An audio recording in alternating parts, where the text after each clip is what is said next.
Yeah, there he is. The pre-show Yeah. has started. Yep. Oh, okay.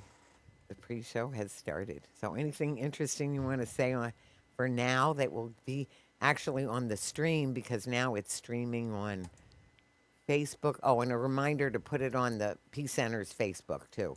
Okay. Thanks, Richard. So Should I it'll do that before you go on the air? whenever you want to. It doesn't matter. Okay. Whenever you want, whenever it's convenient for you. But Twitch has accepted the stream. yeah, it'll be on Twitch. It'll be on Facebook. YouTube has accepted the It'll stream. be on YouTube. I don't know. And Facebook has accepted the stream. Right. That's pretty cool. Yeah. Okay. I had So no what idea I'm how going any to of do that is worked. restart the timer. Right. And by the way, so you'll see on the timer when we're getting close. So when it's about 4 minutes from the end, then I'm going to reclaim the thing and just finish us off. So Okay. it's going to start very shortly. We have 5 seconds to starting. Here's something that is new that you're not aware of. Okay. You know the little button box in front of you? Yeah. It has a number 5. Right. When you press that, you will start the timer. Oh, that's nice. Okay. And then, of course, fade to black at the end. Okay. Power okay. right there. So everybody's ready to go. Here. I need this at the end. So just forget the really fun part. Okay. Okay, so we're ready to go, right? I think so. Yeah. Yeah. I think Yeah, so. Good. I think so too. Okay, so here we go.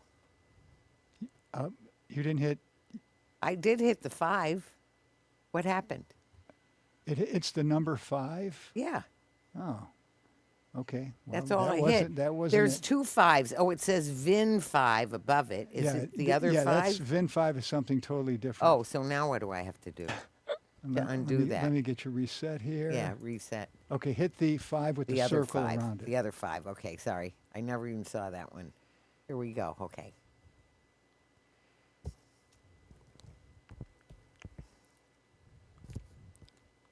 Welcome. Welcome to Talking Peace with the Western New York Peace Center, being recorded here in Think Twice Radio, the home of the future, also the home of our friend and producer, Richard Wicca. Thank you, Richard.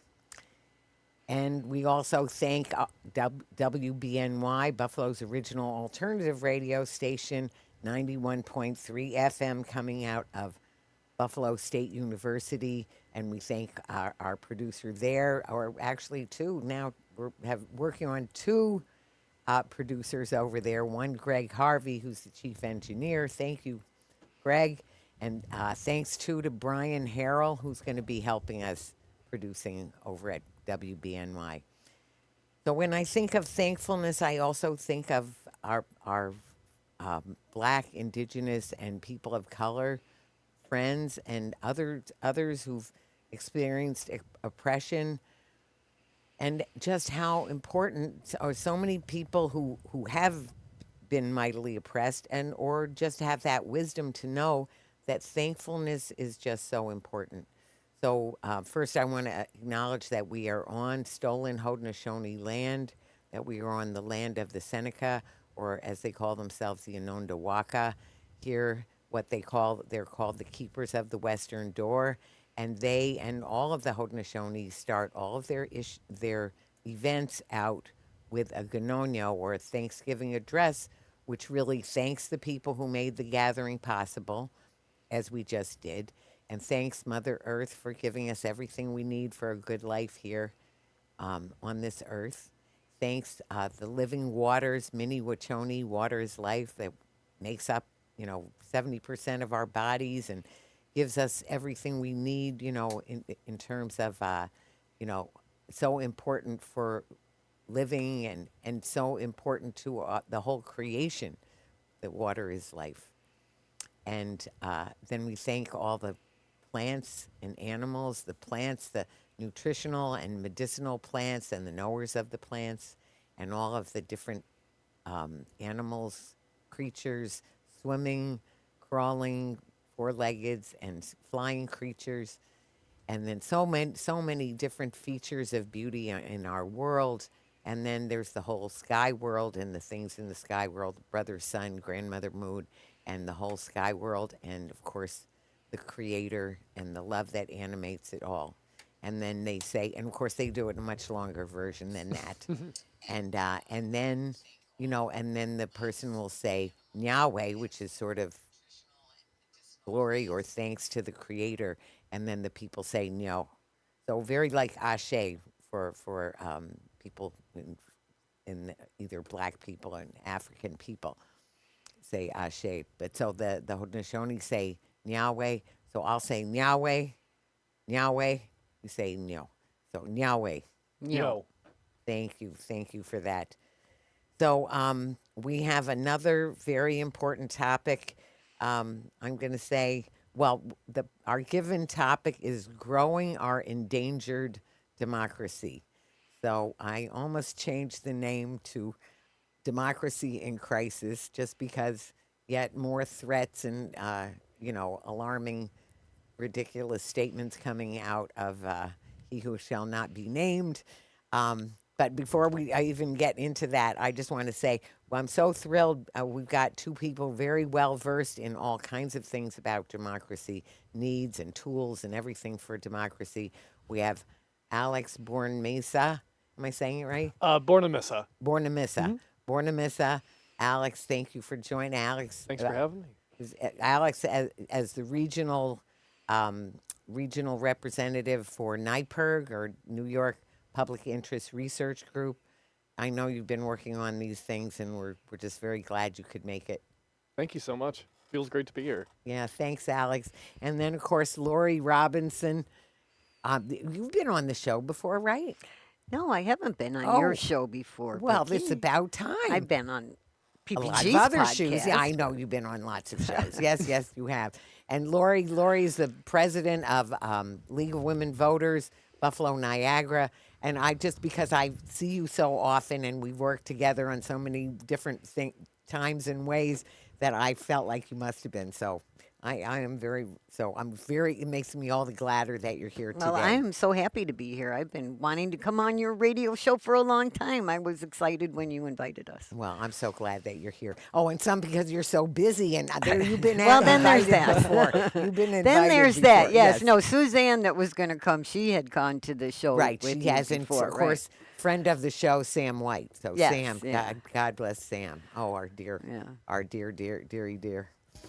So anyway, it's great to be here. And so we'll start the way we like to start, which is something to uplift us, really. So when we think of growing our endangered democracy, we start off with the values. So when you think of that topic, democracy or growing it or growing an endangered democracy, what are the values that you think of? The values that you think are important in that topic, in that subject. So we're going to go around. Yeah. So, Alex? For sure. I mean, I always felt that voting is it's interesting because it's both very personal, it's also very public. And as far as values when it comes to voting, what I see is it's bringing people together to build our society and continue to progress it, because, things that don't change become stale, but also to make sure that we're fixing the problems that we have in our society, finding where the cracks are and how people are falling into them, and reaching our arms in to pull them out. And I don't know how long you want me to talk about values here. Well, but, no, that's. But yeah, it's just a couple of values. So really, you have a couple. So voting, you're talking about voting, and also very important, the need for change. And when we hear change is constant, and change is constantly needed. absolutely. Yeah. So And building towards that change, doing it together, and looking out for the rest of us. right, Whoever needs help, doing what we can to bring it to them. right, absolutely. Thank you so much, Alex. And Lori, what would you think of? Well, the first thing that came to my mind was inclusiveness. Mm-hmm. And the idea that everybody that lives in this country, yes, I agree that only citizens should be able to vote, that you need to make that commitment and that step. But there's a lot of people that are living in this country, and we welcome them. They may not be able to vote, so then therefore it's up to the rest of us to make sure that we're voting our values so that the everybody has the opportunity. I often say when we're tabling and people say, "Oh, I don't vote" or whatever, I'm like, "Well, you don't vote, and that's your choice, but you still have to abide by whatever decisions come out of the election." And so you want to live with what you want to see, not what somebody else dictates to us. I couldn't help thinking that you're going to say, well, you don't vote, but you still complain, right? you know, Well, yeah. no, well, which is a whole, But well, which is actually true. Yeah. People do that, But I always like to, I think of, well, first of all, I usually do say, and I think in this case, I have to still say truth and love, because the truth is that we haven't had a really, really effective democracy for quite a long while, and it's gotten worse over time. Um, and that it's about caring for each other and caring for the common good for everyone. As you point out, not everybody can vote, but everybody has to live. And actually, with the oversized uh, place that the United States has in the world, and all well, and being the greatest purveyor of violence, as Reverend Dr. King said, other people also have to deal with the consequences of our voting or lack The of whole voting. world, yes. Yeah. So anyway, so truth and love, and the other piece I think of about voting is, voting is so important. People died for that privilege or for that right. However, it's also necessary. I always like to say necessary but not sufficient, because by the time you're voting, you don't have many choices, and so much of the work is before that, all of that. So Right. we'll get into We'll that. get I into know because that, we yeah. were, yeah, we will. So meanwhile, anyway, so let us just briefly, and I did allude very briefly to what Trump said yesterday. Oh, we won't need to, maybe we won't even have an election or have any, election, because we don't really need to, or just have the Republicans be in charge, you know. So I want to say I felt very bad yesterday when that was said yet again. And then there's all the claims of joking. But as we were saying before we started the show, I think of my ex husband's phrase that he used to use, kidding on the square. So people joke, but they mean it. And what we've seen that behavior from he who shall not be named time and time again, where he introduces things, and it's just like the camel's nose in the tent. So first, when the nose comes in, you think, well, it's just a nose. It doesn't really matter. But the rest of the camel is coming right in behind it. So he's just introducing that thought. Then he's going to keep introducing it, and then he's going to whammo. I mean, so that's what I'm afraid of. But in the meanwhile, so I want to give us all a chance to go around on that. And so, Alex, your thoughts? I'm sorry. I'm currently just thinking of a camel very slowly entering a tent right now. I wish if it was Donald Trump's bedroom. Anyway, or in the Anyway, never mind. Like a bull in a china shop.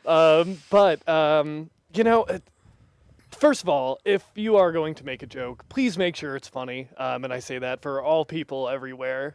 If you're not bad at jokes, don't make them. Work on them in private. Craft them. Make them actually funny. That's why I don't do stand-up. So, I grew up, and I don't always follow this rule, but I was taught a couple things about jobs in life, and one of them is you want to dress for the job that you have and the job that you want. And also, as you become more important in your work and you have more responsibilities, you also need to be a better person, more thoughtful of your actions, and take it seriously. And when I hear somebody like that, joking or otherwise, I mean, like I said, first of all, didn't sound like a joke. It's not funny, or at least you're not being funny. Right. And it just, it it's so undignified, which is just the word that comes back to me with so much of our politics now.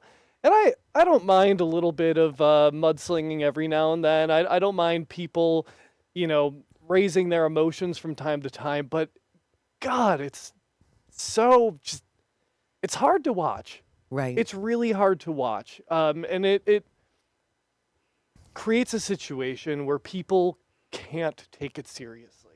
I do a lot of work on college campuses, work with a lot of young people, and I can tell that they can't take it seriously, and some don't. It's treated like a game, it's treated like a joke, a bad one, yet again.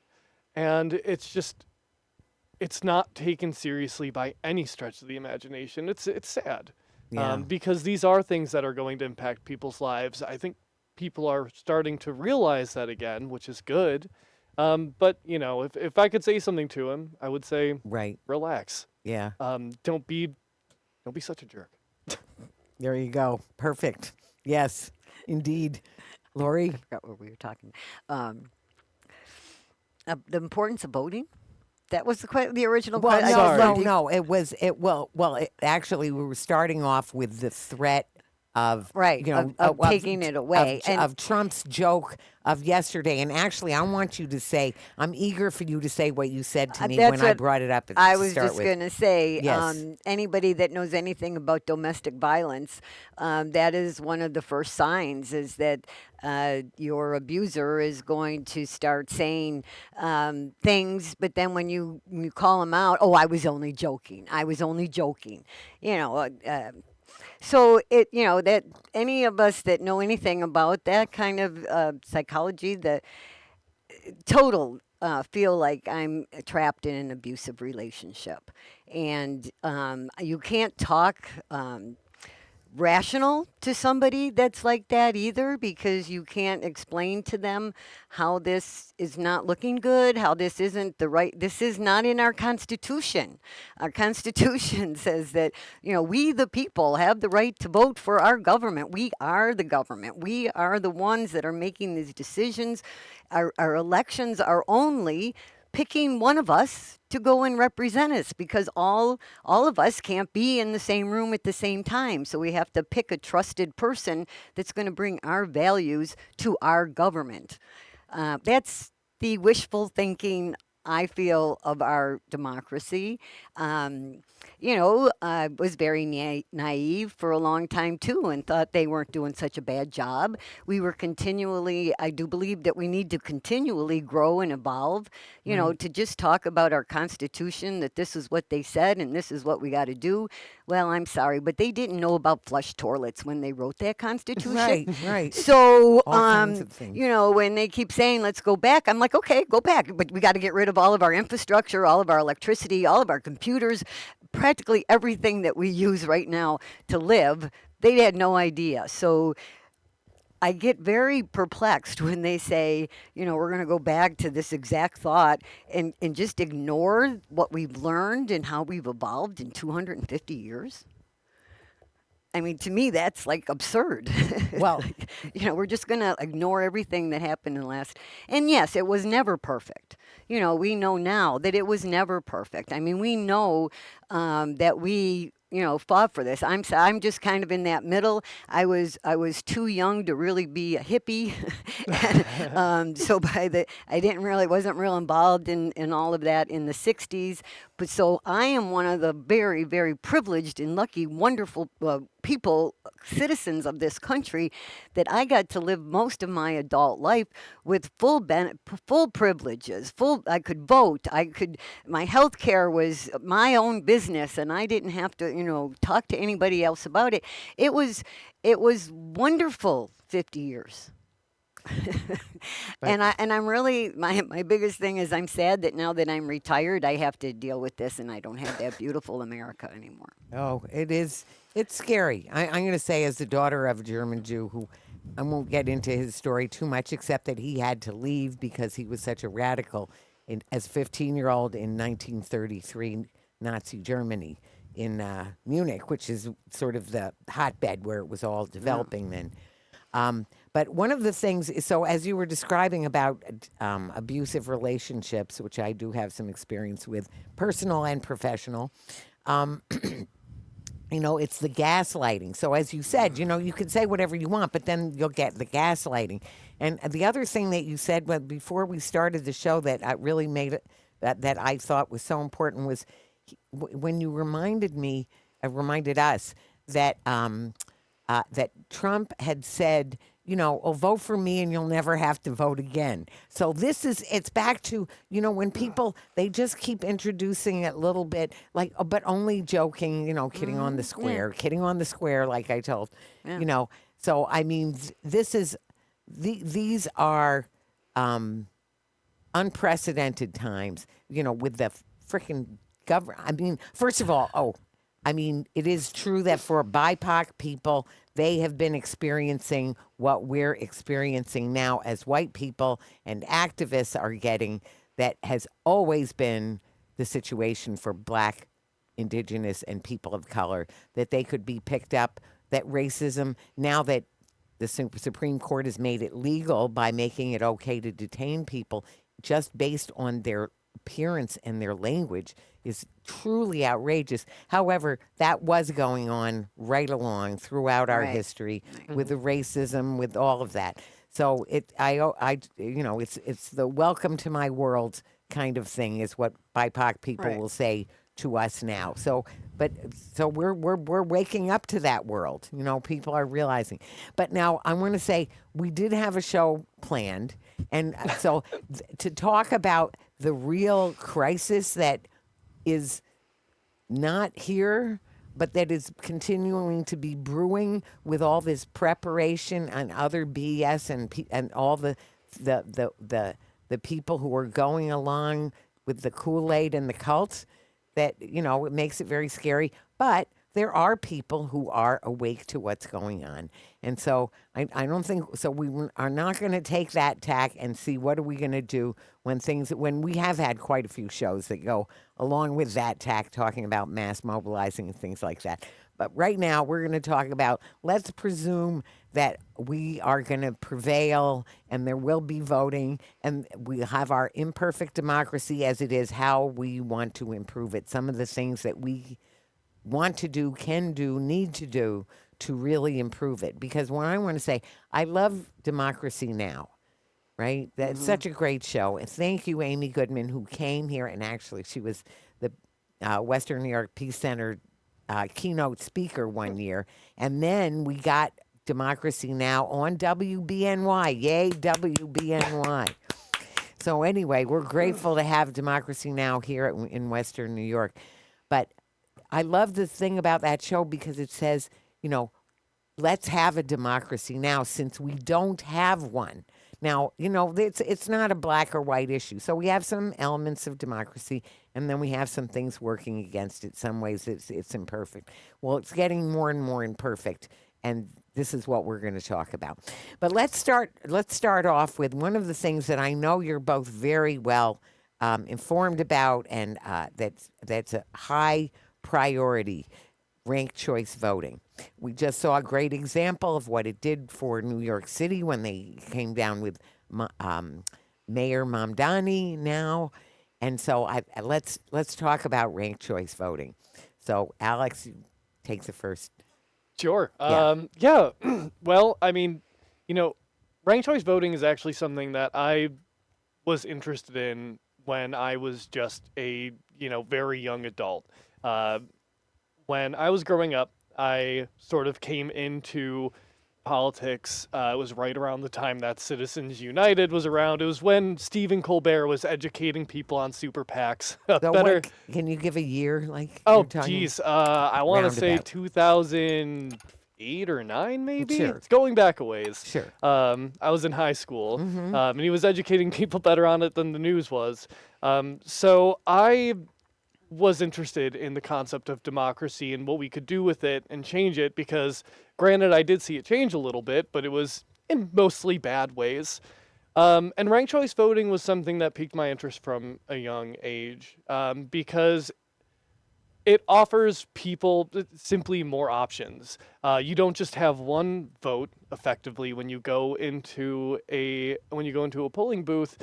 You get to rank your choices. And what I especially like about that, having grown up in a system where you cast your vote, you go home, you win, maybe you're excited, you lose, maybe you're upset, and I've never been a fan of the two-party system. I don't think anyone my age is, or younger, and frankly older at this Yeah, point. Right. It allows you to rank candidates you want. It gets rid of the spoiler candidate problem, because if your first candidate doesn't win, well, you still have your next option to go for. It just offers a more vibrant, interesting democracy, allows more people to run, and it allows people to vote their conscience. I won't say who I have voted for in any election, but I can say that there have been very few elections where I've ever felt like I've had the ability to vote my conscience. And if I Right. did, I had to weigh it on if I was going to hurt people I potentially care about based on policies that might get passed otherwise. Right. But yeah, Yeah. it's always been something that's interested me, and I think it'd be really helpful for our democracy in a Right. lot of ways. Thanks. Thanks. Lori? Yeah, as Alex just said, I mean, it does open the field for more candidates. It also opens our ability to have a better choice and to make, that old, remember my dad saying it, voting for the lesser of the two evils. Right. How depressing is that? Right. That we get to choose which hurt we want. I mean, it's like, that's not right. But anyway, the two-party system. Okay, how much time we got? I'm feeling like our two-party system is what's caused all this chaos that we're seeing right now. Because it's either you're this or you're that. There is no compromise. There's no collaboration. There's no talk or discussion. Well, let's see if we can't make some balance on that.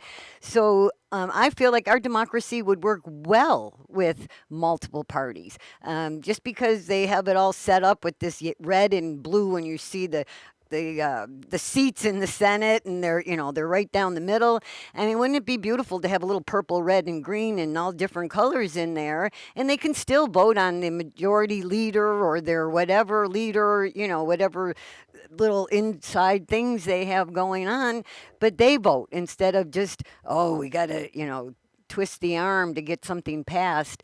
And I also believe that, just 51 isn't like really a majority on anything, but so at least with ranked choice voting, you get that option. You get, I was told here in Western New York that, ranked choice voting would never work. We don't have enough candidates. Well, I do remember a couple of times that we had a lot of candidates that wanted to run, and for some reason, none of their petitions were good enough. Something else wasn't Oh, good boy. enough. Oh, they hadn't been around long enough. They weren't on the inside.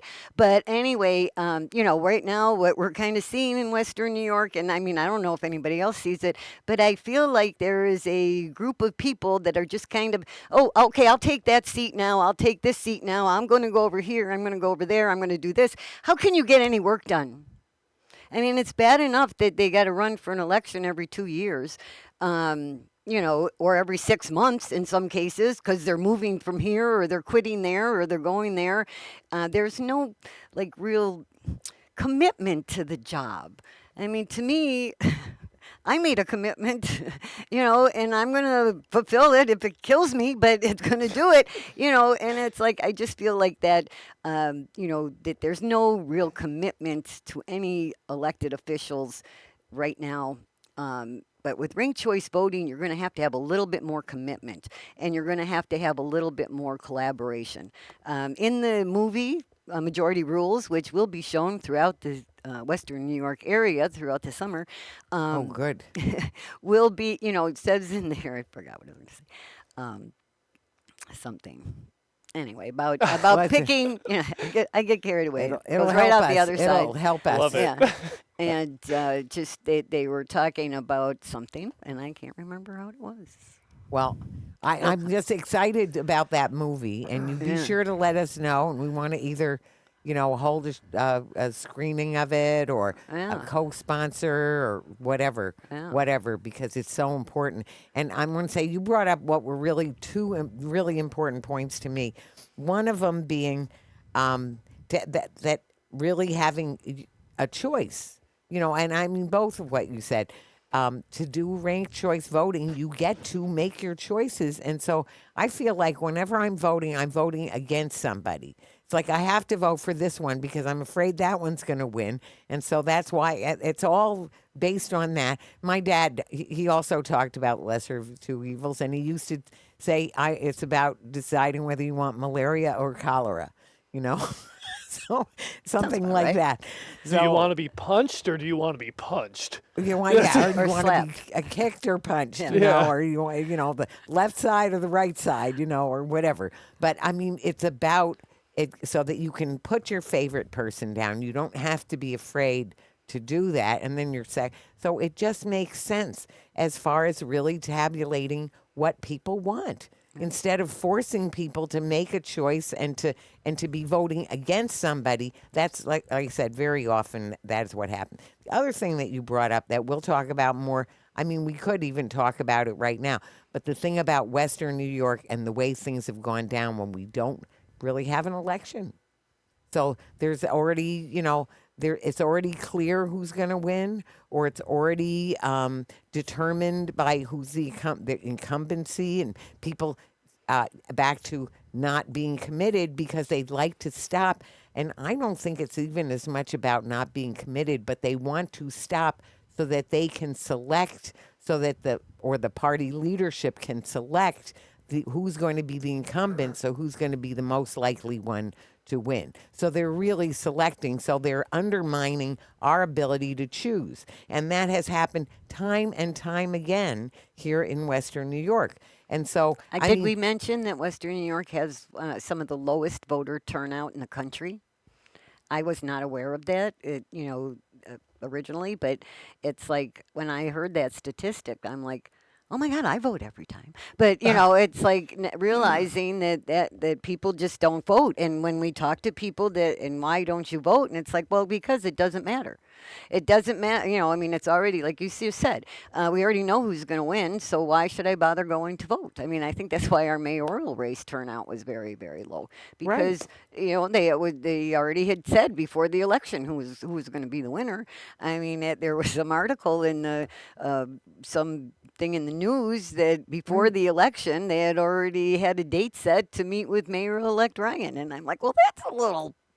right. A little. I don't care if you did that in private, but not to put it in the and paper. then, and then to have well, first of all, the fact that we have a board of electors with the head of Right. the two parties. Right. Our board of sharing elections that, should what, be nonpartisan. It should be nonpartisan. Not the head of the- Nonpartisan is very possible.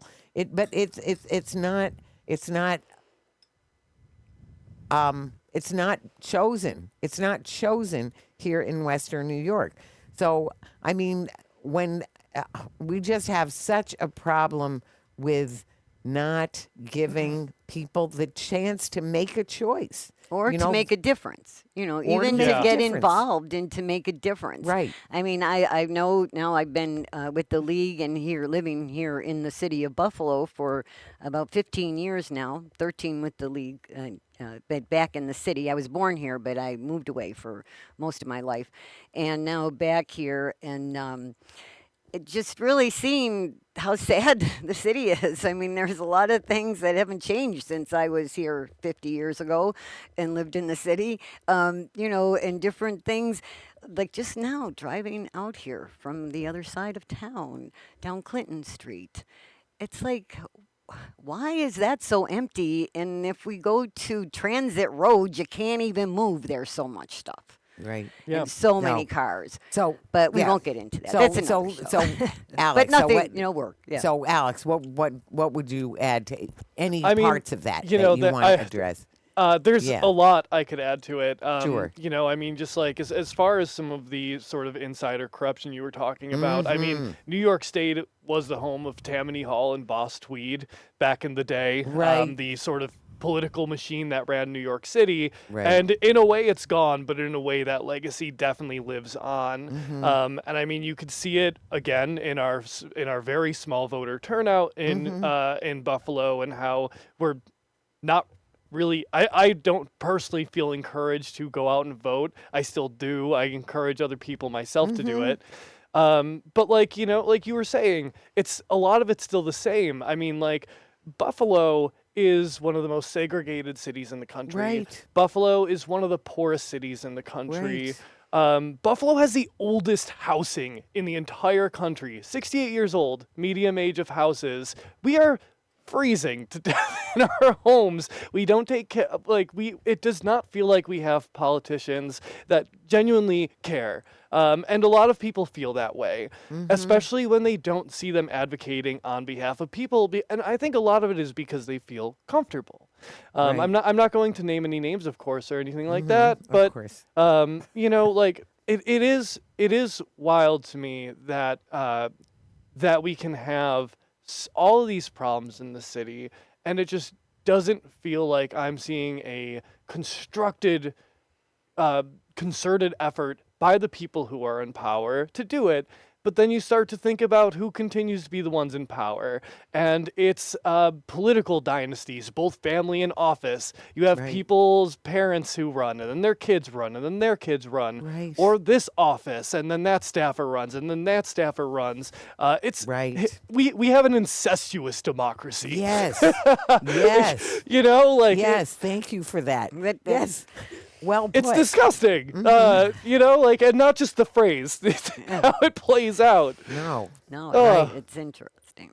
Sorry, I could get a little bit Yeah, excited. no, we no, we're probably all very passionate about this topics, or we wouldn't be doing what we're doing. That's for Right. sure. Right. Well, and I'll just mention that we are all engaged with a 501c3. So that does, you know, I'm going to say as we do this, that we are not choosing parties. We stay out of partisan politics per se. For sure. Or, you know, Right, and, but and, it's and issues, even in and this, the- but these issues are there, very real, very, very, very present, you know, as you both described. I like to go around on another thing that is very big is the money in politics. So Citizens United, you mentioned it before. Citizens United that claims that money is speech, that makes that gives, you know, corporations the right of personhood, where persons don't really have we don't have a lot of rights, but the corporations certainly do. But anyway, the amount of dark money, the PACs, the ways that elections can be bought now because people are free to spend whatever kind. So, I did a thesis on Kenya as the import regimes in Kenya, right? And what my finding was, you find that lo and behold, the political and economic leaders, power mongers of Kenya were all in a little, you know, club together, right? Not literally, but I mean, they knew each other. It was concentrated. Economic and political power was absolutely concentrated in just a very few people.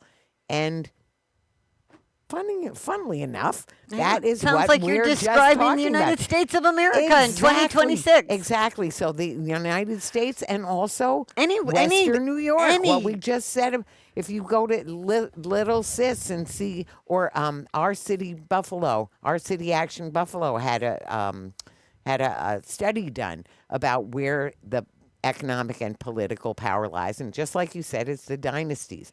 So let's go around about that. I'm sorry, about Citizens United or Citizens Yeah. United Sure, and yeah. the money in politics. well, so I grew, Elections for sale. yeah. Yeah. So I grew up in a lower middle class household in Tonawanda, and when I started to learn how money impacted our elections, one of the first things that I came away with was, well, damn, I'm probably never going to be able to do that. Now working in it, I'm not sure I'd ever want to either. But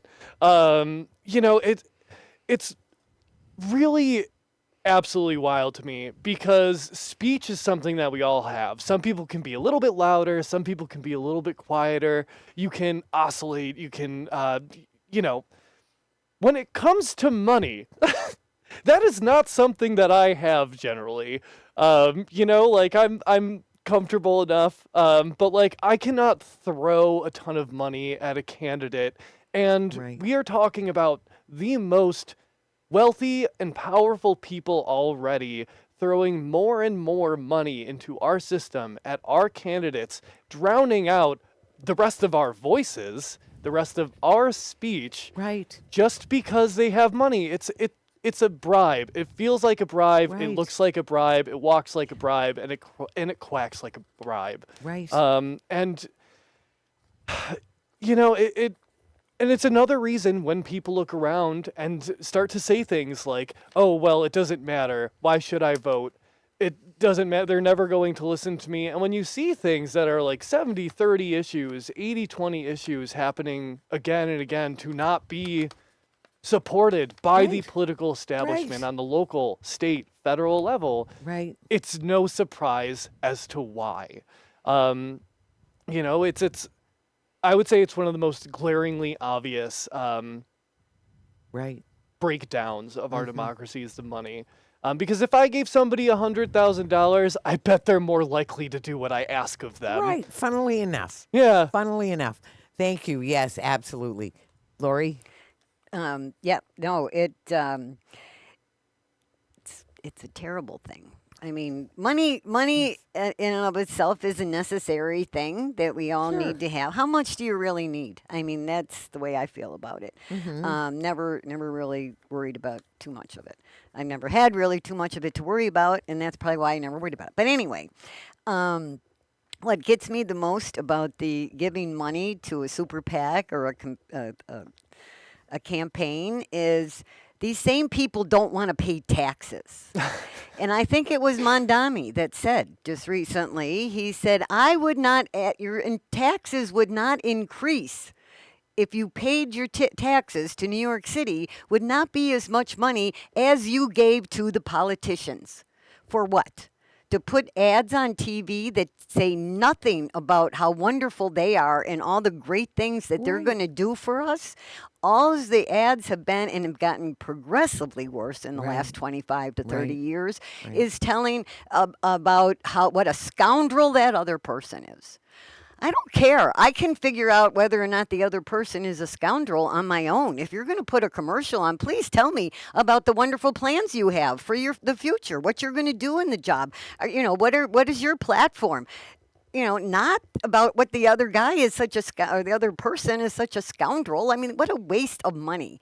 And guess what? It didn't work. Didn't Elon Musk put billions of dollars into some campaign in the Midwest this last year and they lost?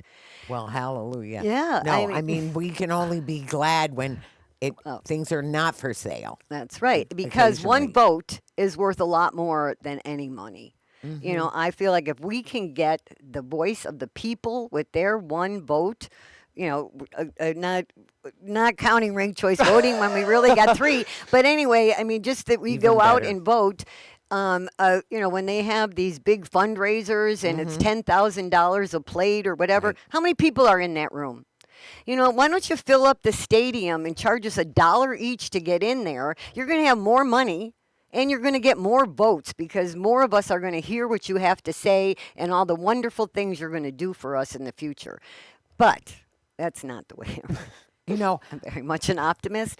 So those two things, the idea that just really gulls me. That all as you want is a tax break, a tax break, a tax break. I love paying taxes.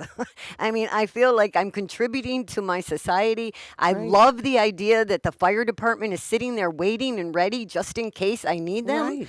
I am so grateful that I will say this: the streets are really nice down here in Cowseytown, but that the were talking snow about that plows earlier. that the snow plows can come through and get me out of the snow if I need them. I love to pay my taxes. I think that is an important piece of my citizen being a citizen of the United States of America, that I'm willing to contribute to the benefit of all of us. But when so when these developers or people that have money, oh well, we need a tax break. We can't pay all those that property tax or sales tax or whatever it is that you're going to give me a tax break on. But here's $3 million for your campaign. Ridiculous. It's ridiculous. It should be illegal. So I'm now we're not running out of time quite yet, but for the amount of things that we still want to talk Okay. about, so I want us to Sure. move on to also voter suppression. So voter suppression is real. It is very real, and in some places it is even more real than that. First of all, we come from a long history of voter suppression, and the black community's fight to vote just showed us how much it means and how much it's worth.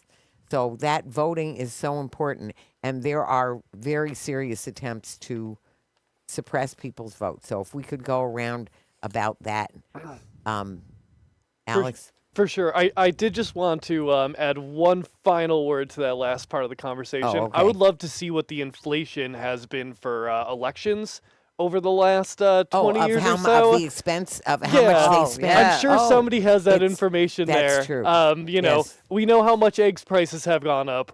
What percentage is elections? Anyways. Oh, yeah, no, if you're anyone right. has that information, I hear this is on YouTube. Throw it in the comment section. Right. That would be good. but, We'll have to but yes. duck go it when we get off right. the air. Voter Go ahead. suppression. So, I mean, like, voter suppression, it hits in a lot of ways, right? Right. Certainly in New York State, for a lot of reasons, we do have it a bit easier than other states around the country, and we certainly have it better than people did in the Hallelujah. past. But, I mean, it can still be difficult for people to do. So, like, for example, I work on a lot of college campuses. I've mentioned that a few times. And, sometimes the elections aren't held at good times for students to be able to get to register to vote. Or to be able to vote in some primaries. I know Right. I voted for a primary in June where students are spending most of their time around the year. They're not on that college campus, or maybe they are and they're still registered back home. I will say the colleges around here have gotten better with voter registration. I think that's awesome. Right. There's also just where the polling machines are. Where are they located? How accessible are they? I mean, you go to a place like New York City and you see or hear about these lines that wrap around blocks. People wait for hours to get in. Meanwhile, their boss is mad. Meanwhile, they have to pick up their kids and they have to go to bed in the morning to do it again. Right.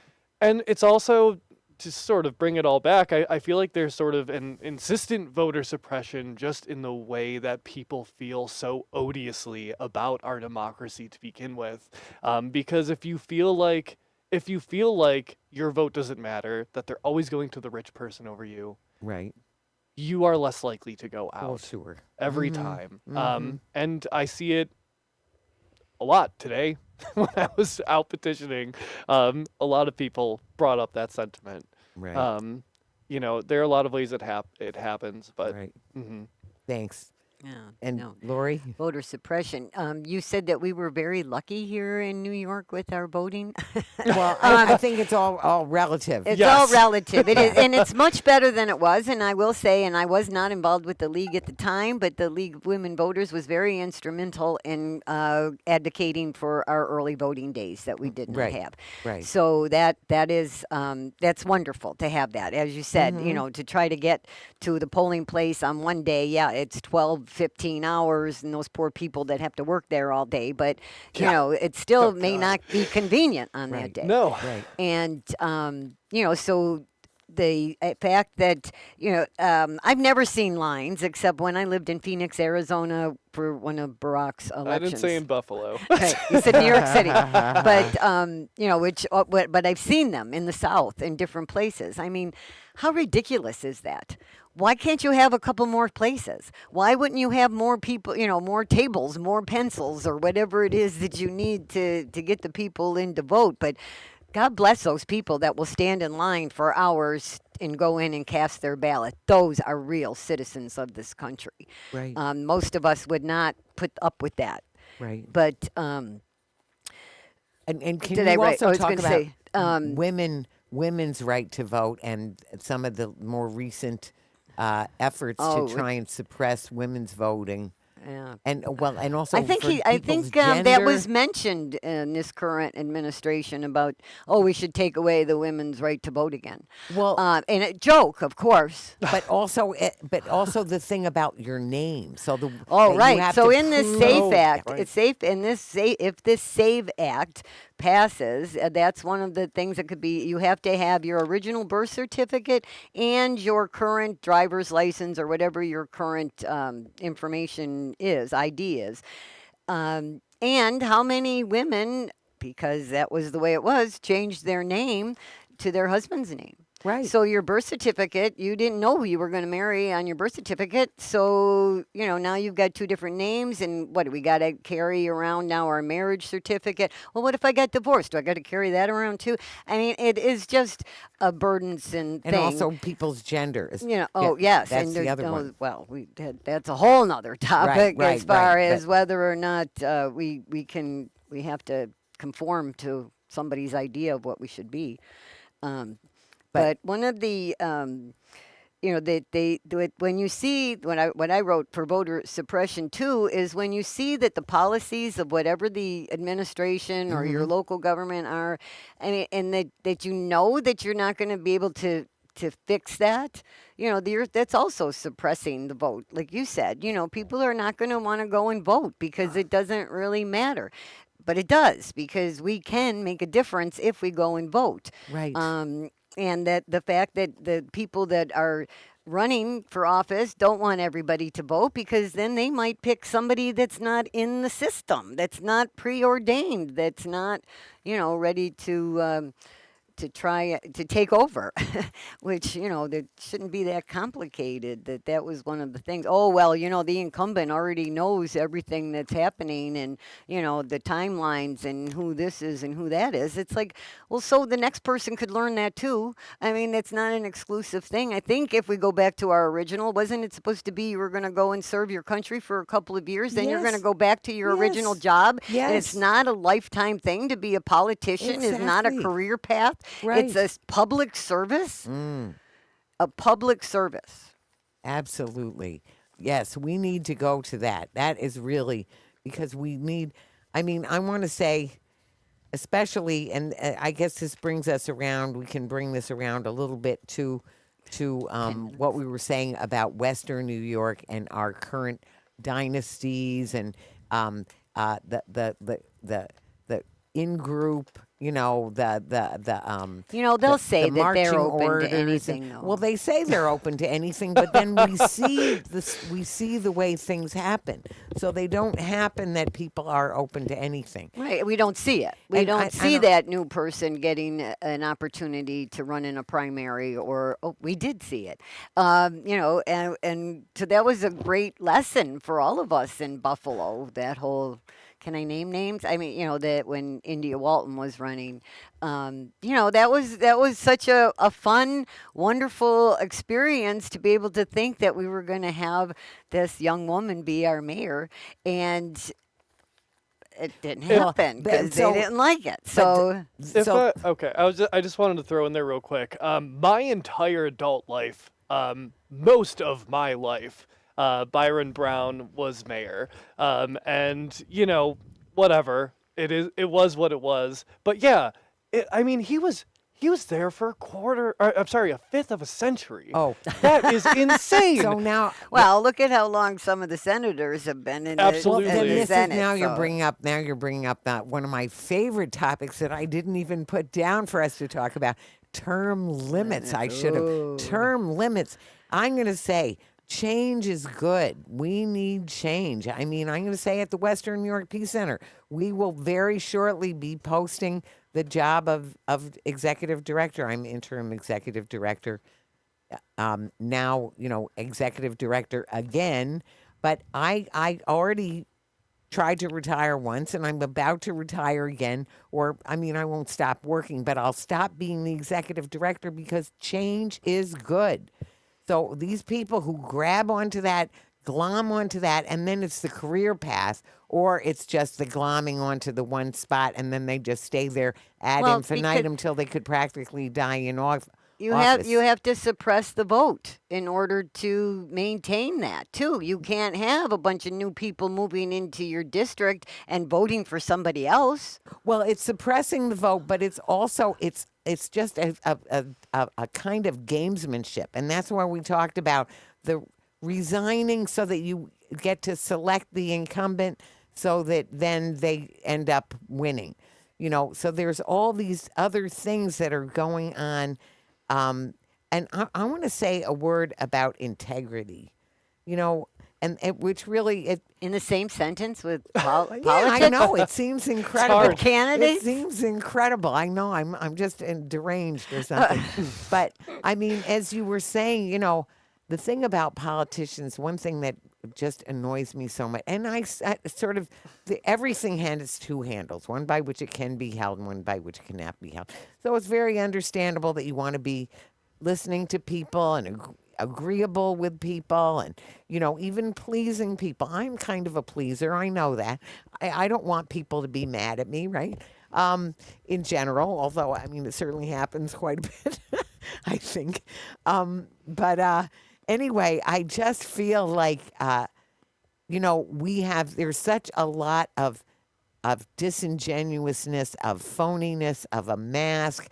These politicians that so often you won't get the real feelings. You won't get the sincere response. You'll get, I want to, Cornel West, use the phrase that he said, if everyone had moral integrity and universal solidarity, all of, we would get to where we need to go.